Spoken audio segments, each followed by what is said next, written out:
Bismillahirrahmanirrahim. Assalamualaikum warahmatullahi wabarakatuh. Perkenalkan, nama saya Rizky Rismayanti dengan NIM B1A1222165 dari kelas Ekonometrika kelas B.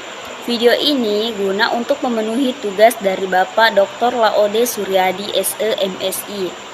Baik, langsung saja kita lihat pada slide PPT yang telah ditampilkan, di mana ada materi bagaimana memahami konsep dasar dari estimator kuadrat terkecil dan bagaimana kita menggunakannya dalam bentuk analisis regresi.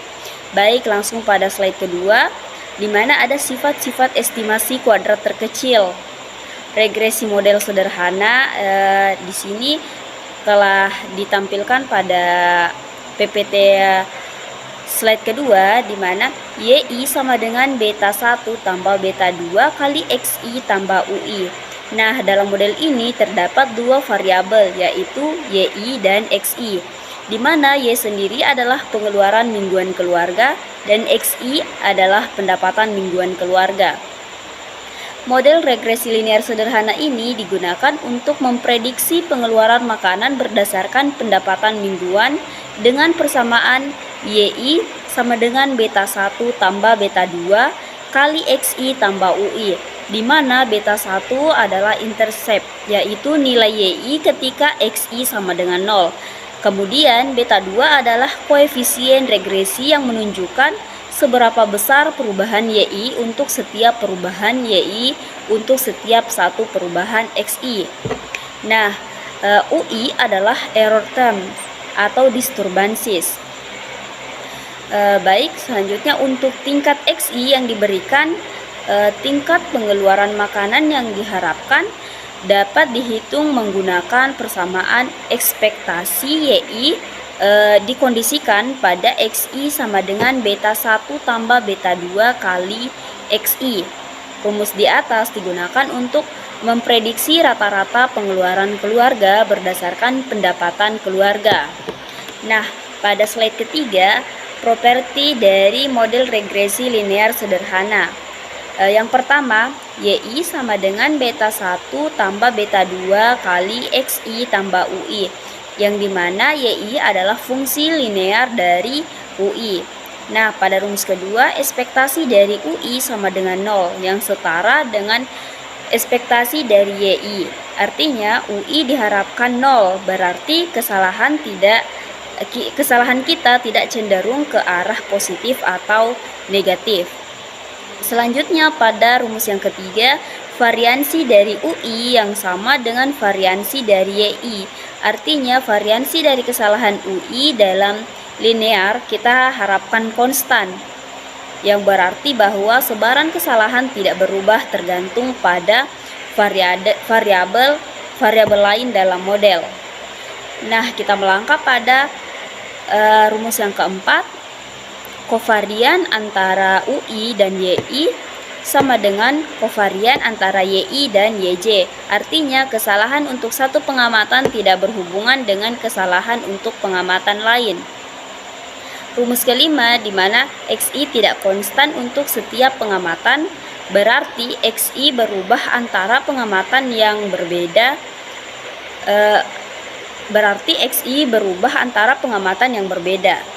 Sedangkan pada rumus yang keenam, UI berdistribusi normal dengan rata-rata 0 dan varians yang setara dengan YI berdistribusi normal dengan rata-rata beta 1 tambah beta 2 kali XI dan varians.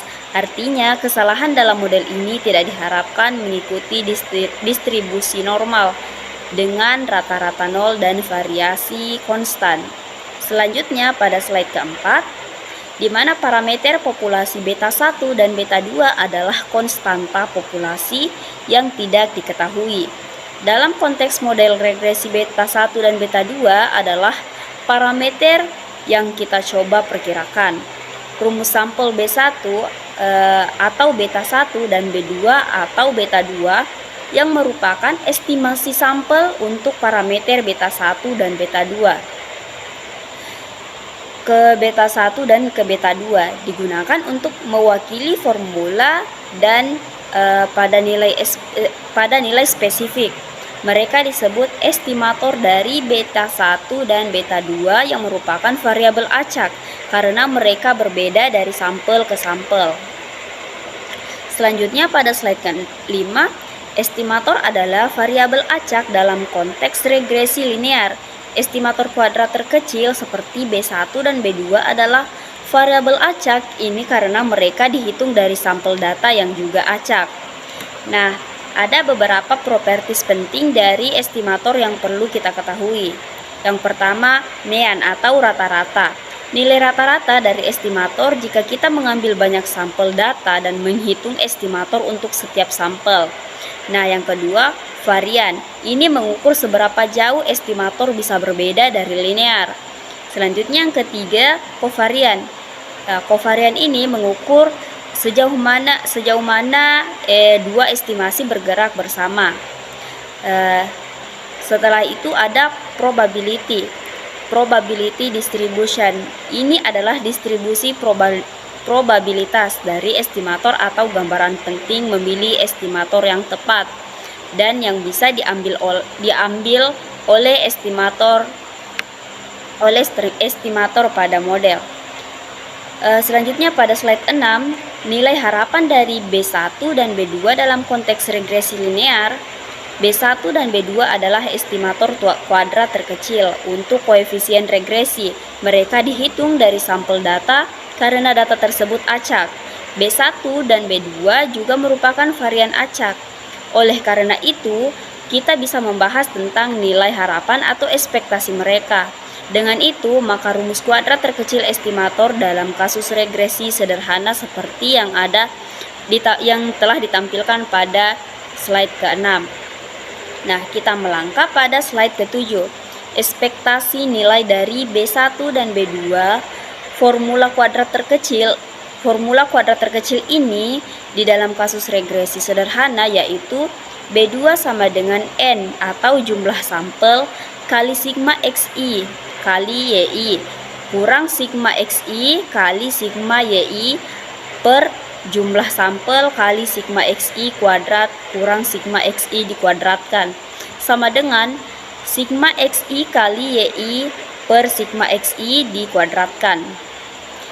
Selanjutnya nilai dari B1 adalah Y rata-rata kurang B2X rata-rata di mana Y rata-rata adalah sigma YI per jumlah sampel dan X rata-rata sama dengan sigma XI dibagi dengan sampel yang ada. Selanjutnya pada slide ke-8,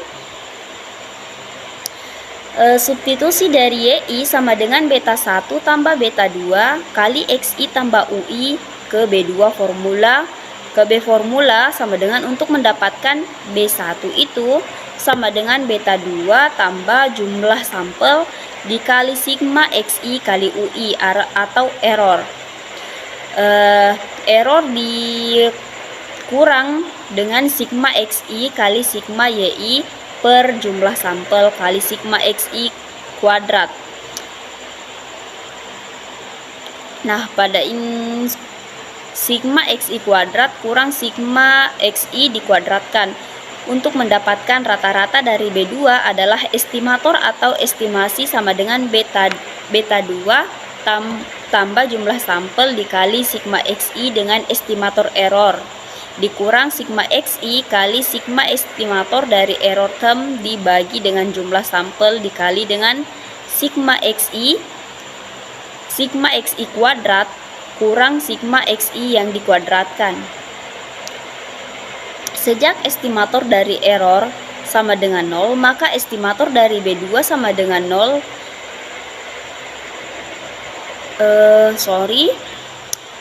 Pada model ini sejak estimator dari error term sama dengan 0, maka estimator dari B2 juga sama dengan 0. Kita melangkah pada slide yang ke-9. Unbiased estimator di mana the result atau hasil dari estimator B2 itu sama dengan beta 2 yang artinya itu distribusi dari B2 adalah center dari beta 2 ketika distribusi dari B2 sama dengan atau sama dengan beta 2 ketika distribusi B2 ke beta 2 disebut dengan beta 2. Itu adalah unbiased estimator. Sorry, pada slide ini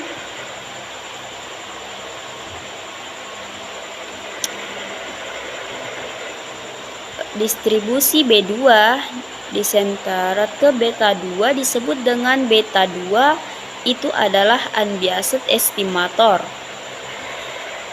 Nah, selanjutnya pada slide ke-10, spesifikasi model yang salah. Spesifikasi model yang salah adalah hasil dari asumsi yang ada di slide sebelumnya, di mana asumsi ini kita menggunakan model yang benar. Jika model itu salah atau hilang variabel, maka estimator B2 itu tidak sama dengan beta 2. Contohnya, Y sama dengan beta 1 tambah beta 2 tambah X2, maka ditambah dengan beta 3 kali X3 tambah V atau varians. U atau error terms diganti dengan beta 3 kali X3 tambah varians karena tidak sama dengan 0. Nah, selanjutnya kita melangkah pada slide ke-11. Untuk secara umum, ketika estimator B1 itu ke intercept atau konstan, maka dia bisa ditunjukkan untuk menjaga unbiased estimator dari beta 1 ketika model itu spesifikasi benar. Contohnya itu estimator dari B1 sama dengan beta 1. Lanjut pada slide ke-12, equivalent expression untuk B2, di mana dapat dilihat di bawah bahwa B2 sama dengan sigma XI kurang X rata-rata dikali dengan YI kurang Y rata-rata bagi sigma XI kurang X rata-rata yang dikuadratkan sama dengan sigma XI kali YI bagi sigma XI kuadrat. Next, pada expand and multiply top and bottom BN, ya, dapat kita lihat ada rumus di bawah di mana B2 sama dengan jumlah sampel kali sigma XI kali YI kurang sigma XI kali sigma YI per jumlah sampel kali sigma XI kuadrat sama dengan sigma dikurang sigma XI dikuadratkan. Nah, pada slide ke-13, pada slide ini dapat kita lihat pada tampilan pada slide ke-13 ini sebagai contoh dari penjelasan dari slide yang ke-12 tadi. Next, pada slide yang ke-14, varians dari B2 untuk memberikan yang sama antara YI dan UI atau error term itu memiliki varians standar deviasi dari varians dari estimator B2 adalah varians dari B2 sama dengan standar deviasi dari estimator dibagi dengan sigma XI kurang X rata-rata dikuadratkan sama dengan standar deviasi dari estimator dibagi dengan sigma XI kuadrat.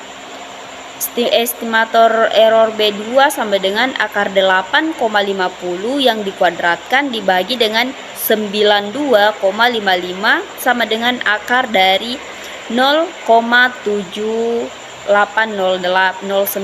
sama dengan 0,8836. Nah, beta 2 adalah fungsi dari YI merupakan value atau nilai dari varians dari B2 does not involve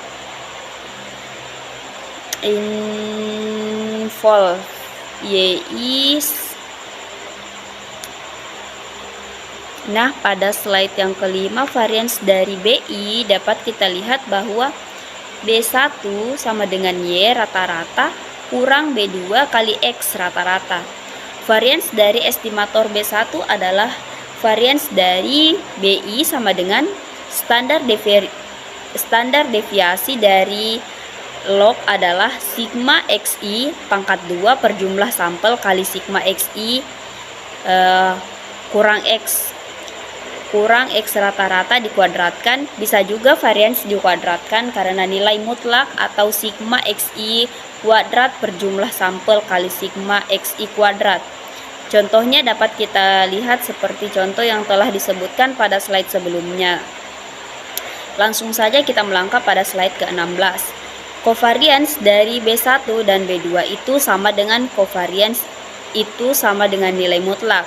Di sini perbedaannya itu minus atau X ini minus, di mana minus X rata-rata dibagi dengan sigma XT kurang X rata-rata dikuadratkan.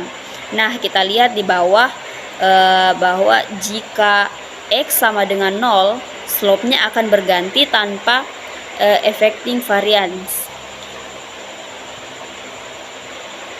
Baik, pada slide yang ke-17, estimasi dari variance untuk estimasi dari error terms. Jadi, random error UI estimation ya error topi itu sama dengan YI kurang B1 tambah kurang B2 kali XI.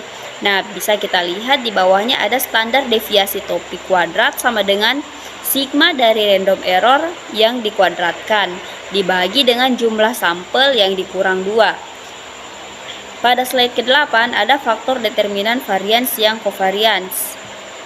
Yang pertama, variance pada covariance itu uncertainty tentang B1, B2 dan their relationship. Sorry, pada slide ini ada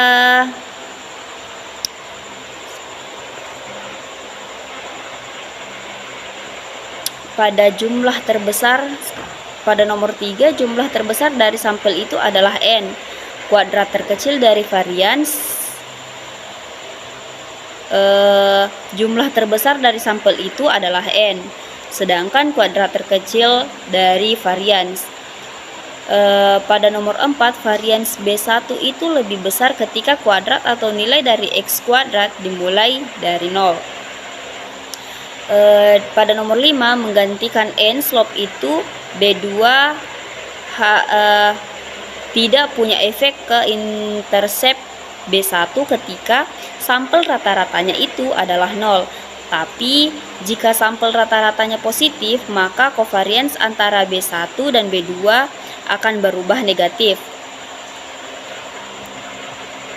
Nah, pada slide yang ke-19, properties of least squared residuals. Yang pertama, kita lihat di mana sigma error parameter estimator itu sama dengan 0 atau sama saja dengan yang tadi. Hurufnya error yang kedua ini juga sama dengan hanya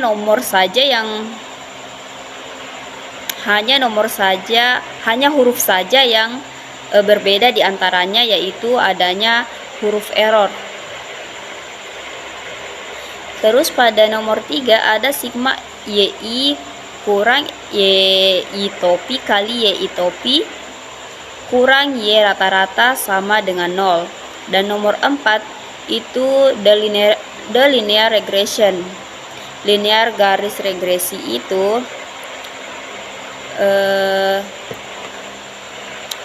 dari rata-rata pada nomor 4 seperti pada nomor 4. Selanjutnya slide yang ke-20, di mana YI sama dengan Y rata-rata sama dengan YI kali YI topi tambah YI topi kurang Y rata-rata.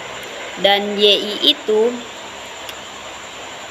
utopi atau error selanjutnya di mana sigma YI kurang Y rata-rata dikuadratkan sama dengan sigma dengan nilai mutlak YI kurang YI topi tambah YI topi kurang YI rata-rata dikuadratkan.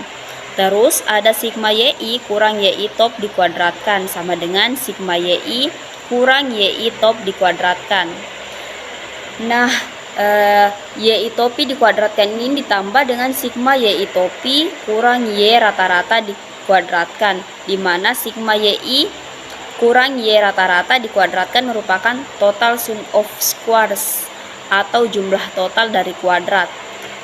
Terus yang sigma YI kurang YI topi dikuadratkan merupakan residual sum of squares atau RSS, atau dan yang terakhir adalah merupakan ESS.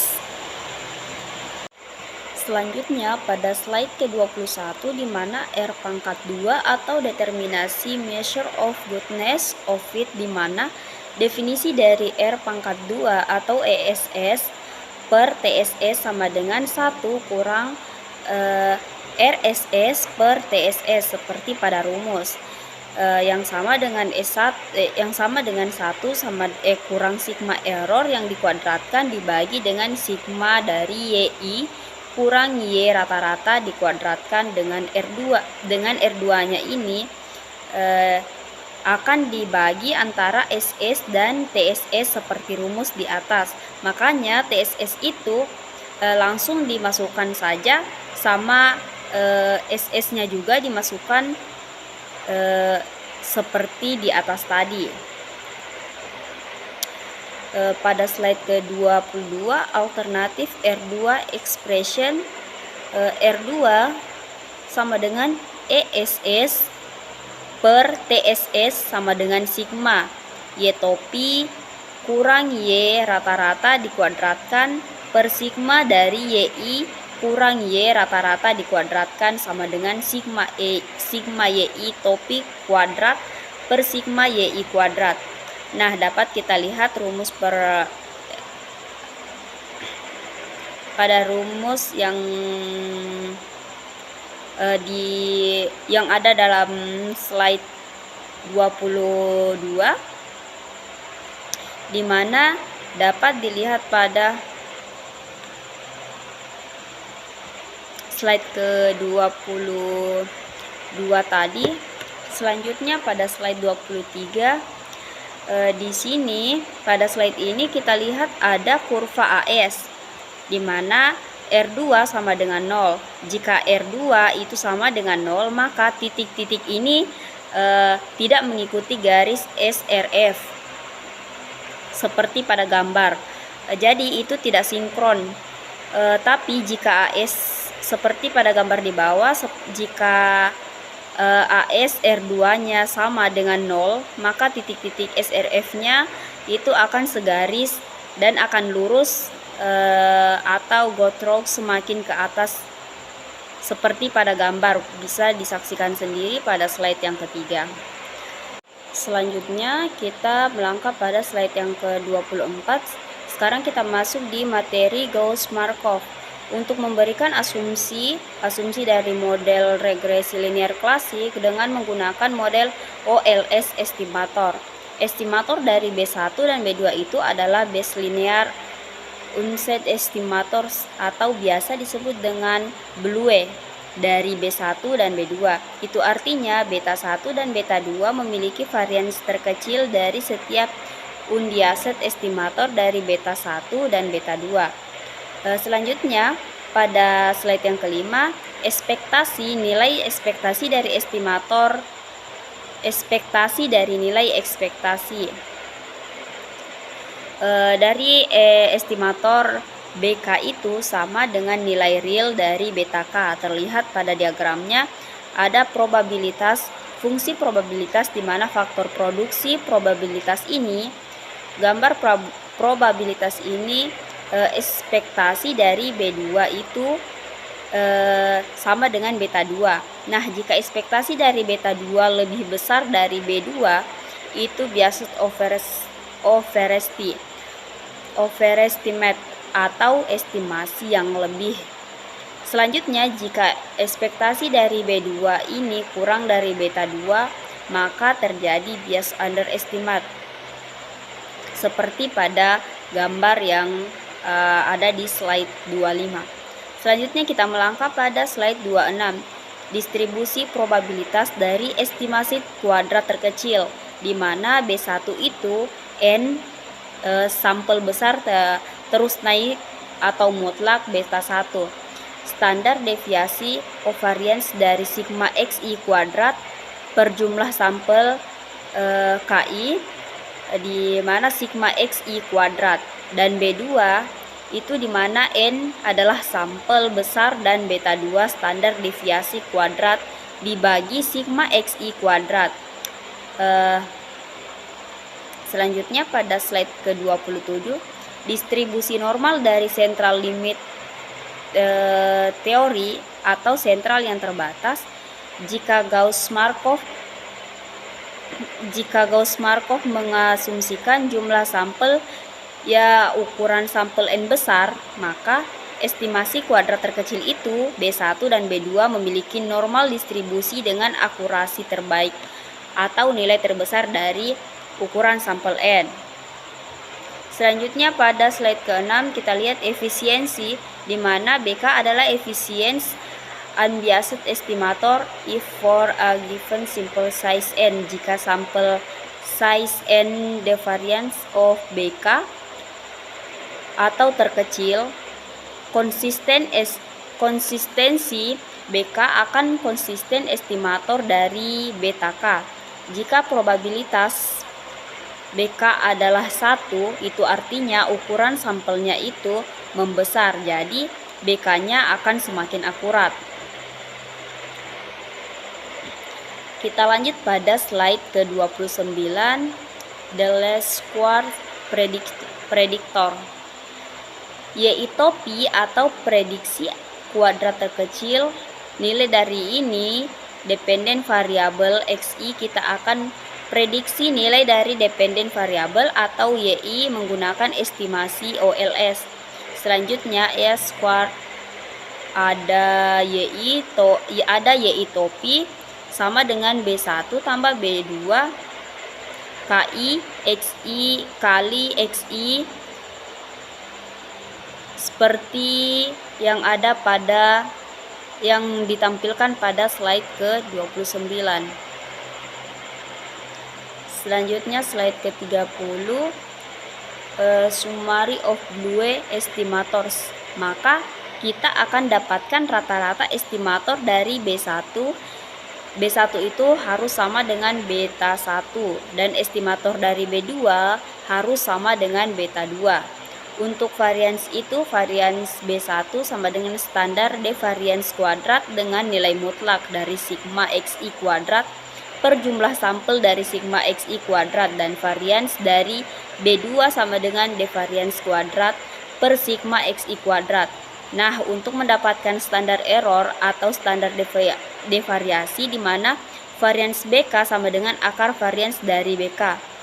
Pada slide terakhir, di mana estimasi error variasi, di mana standar variasi kuadrat sama dengan sigma error terms dikuadratkan dibagi jumlah sampel dikurang 2. Selanjutnya standar error of regression estimate atau estimate, yaitu standar error sama dengan akar standar error kuadrat sama dengan akar dari sigma error topi dipangkatkan dibagi 2 dibagi jumlah sampel dikurang 2.